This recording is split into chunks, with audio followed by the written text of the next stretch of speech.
आप देख रहे हैं न्यूज लीडर्स, सच है तो खबर है। धार जिले के पीथमपुर में कांग्रेस की संगठनात्मक बैठक उस वक्त विवाद का केंद्र बन गई जब सह प्रभारी उषा नायडू की मौजूदगी में ही कार्यकर्ताओं के बीच तीखी नोकझोंक शुरू हो गई। बैठक स्थल पर लगे पोस्टर और बैनर फाड़े जाने से माहौल तनावपूर्ण हो गया और कार्यक्रम कुछ देर के लिए बाधित करना पड़ा। ये सब देख कांग्रेस की सह प्रभारी उषा नायडू ने गुटबाजी पर सख्त संदेश दिया। आप एमपी हो, आप मंत्री हो, अगर पार्टी का आप अनुशासन में नहीं रहोगे, अगर पार्टी का आप इज्जत नहीं करोगे तो आपके लिए यहाँ कोई जगह नहीं है। हम सबको पार्टी है तो हम हैं। हम सब पार्टी का कोई एहसान नहीं कर रहे हैं। अगर हम समझ रहे हैं कि हम एहसान कर रहे हैं तो हम भूल रहे हैं कि पार्टी हमें पोजीशन देके हमें इज्जत दे रही है। अगर पार्टी पोजीशन नहीं देगी तो ये जो हम घूमते हैं कि मैं ये हूं, मैं वो हूं, कहां हूं, और अगर उल्टा मैं फिर दोबारा बोलने लग जाऊं तो अगर पार्टी नहीं है तो हम सब क्या है और पार्टी क्या है? हम सब पार्टी है। घटना प्रीतिनगर स्थित एक निजी होटल में हुई, जहां बैठक की शुरुआत होते ही पूर्व जिला अध्यक्ष बाल मुकुंद गौतम समर्थक मंच व्यवस्था को लेकर नाराज हो गए। उनका आरोप था कि वरिष्ठ नेताओं के फोटो मंच पर नहीं लगाए गए, जिससे आक्रोश भड़क उठा। हंगामे के चलते उषा नायडू ने कुछ समय के लिए सार्वजनिक कार्यक्रम स्थगित कर बंद कमरे में वरिष्ठ नेताओं और कार्यकर्ताओं से संवाद किया। पीथमपुर कांग्रेस का एक कार्यक्रम चल रहा था जहाँ अव्यवस्थाएं देखी गई, पोस्टर फाड़े गए, जिला अध्यक्ष के नेता प्रतिपक्ष, क्या कहेंगे? यह घटना जो आप बता रहे हैं, क्योंकि आपके माध्यम से सोशल मीडिया की जो पता चली, ये कुछ त्रुटिपूर्ण रूप से घटना घट सकती है। इसमें कोई बहुत बड़ा ऐसा इशू है नहीं, क्योंकि वहाँ हमारी प्रभारी नायडू मैडम भी थे, हमारे जिला अध्यक्ष भी थे और हमारे वरिष्ठ सारे जन थे। कुछ छोटी बहुत घटना हुई होगी, ऐसा कोई बहुत बड़ा वहाँ पर मुद्दा हुआ नहीं। कार्यकर्ताओं का कहना है कि पूर्व जिला अध्यक्ष जहाँ विधायक का चुनाव लड़े थे उनके फोटो नहीं थे, कांग्रेस के पार्षदों के फोटो नहीं थे।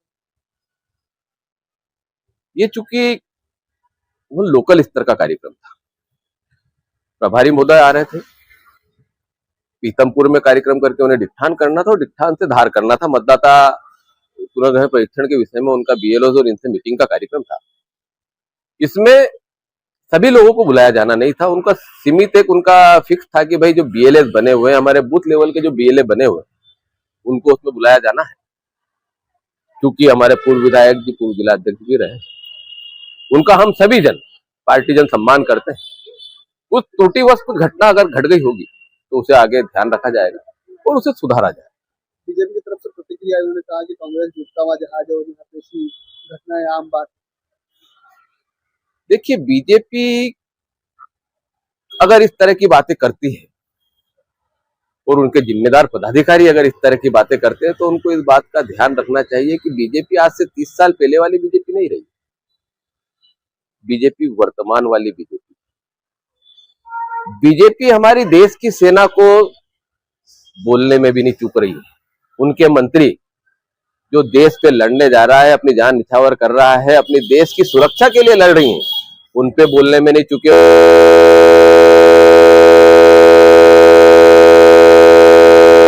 हर क्षेत्र है, नगरीय प्रशासन मंत्री वहां कर उनका खुद का विधानसभा का क्षेत्र है, भागीरथी पूरा अभी रिसेंट चल रहा है साहब। वहां 32 मौतें हो चुकी हैं। बीजेपी अपनी जवाबदेही बता तो दे कि उनकी क्या जवाबदेही उसने की है। उन 32 मौतों पे 32 जो बेचारे घर उजड़ गए, 10 महीने का बच्चा चला गया, कई सारे लोग आज वहां पर डे मौतें हो रही हैं, जो एक बड़ा ही दुखद बात है। बीजेपी ने क्या किया? मुख्यमंत्री ने कौन सी जवाबदारी ले ली? या हमारे बड़े बड़े बीजेपी के पदाधिकारियों ने क्या कर लिया? वहाँ के मंत्री पर क्या कर लिया? क्योंकि वहाँ के महापौर भी इनके हैं, वहाँ का सांसद भी इनका है, वहाँ का मंत्री भी इनका है, वहाँ का मुख्यमंत्री भी, सभी इनके। उन पे इनने क्या काम कर लिए? भाई, जो देश पे बोलने से नहीं चुक रहे, जो पानी जैसे मुद्दों पर जिनके विधानसभा क्षेत्रों में दुर्घटनाएं घट रही हैं, जिनके मंत्री, जिनके पदाधिकारी आए दिन तरह तरह के अलग अलग तरह के केसों में सुनने में आ रहे हैं, उन पे कितनों पे कार्रवाइयां कर दी हैं। ये पहले अपने आप के गिरेबान को झाके, और अभी तो क्योंकि मेरा कद वो नहीं है, फिर भी मैं आपको एक बात कहना चाहूंगा कि आप भी जानते हो और सब हालात सामान्य होने के बाद उन्होंने मंच से स्पष्ट कहा कि कांग्रेस में गुटबाजी किसी भी स्तर पर स्वीकार नहीं की जाएगी और पार्टी कार्यकर्ताओं की ताकत से चलती है, किसी एक व्यक्ति से नहीं। बैठक में सह प्रभारी ने एसआईआर प्रक्रिया में कांग्रेस की ओर से नियुक्त बीएलए से भी चर्चा की और जमीनी स्तर पर आ रही समस्याओं पर सुझाव लिए। इधर भाजपा जिला अध्यक्ष नीलेश भारती ने घटना पर तंज कसते हुए कांग्रेस को डूबता हुआ जहाज बताया। कांग्रेस की एसआईआर की बैठक चल रही थी आज पीथमपुर में, बड़ा हंगामा हुआ है। कांग्रेस के पदाधिकारी का फोटो भी था पूर्व जिलाध्यक्ष का, क्या कहेंगे इसको? देखो, ऐसा है, ये तो कांग्रेस का एक प्रकार से आंतरिक मामला है, लेकिन जहां तक आप प्रश्न पूछ रहे हैं उसका ये है कि ये तो कांग्रेस की संस्कृति रही है और ये जो कांग्रेस है भारत के लोकतंत्र पर प्रश्न खड़ा करती है, ये कांग्रेस है संविधान पर प्रश्न खड़ा करती है, ये कांग्रेस है सेना के पराक्रम पर प्रश्न खड़ा करती है, ये कांग्रेस है राम मंदिर का विरोध करती है, ये कांग्रेस है हमारे लोकतंत्र का मजाक उड़ाती है, ये कांग्रेस कभी ईवीएम पे प्रश्न खड़ा करती है।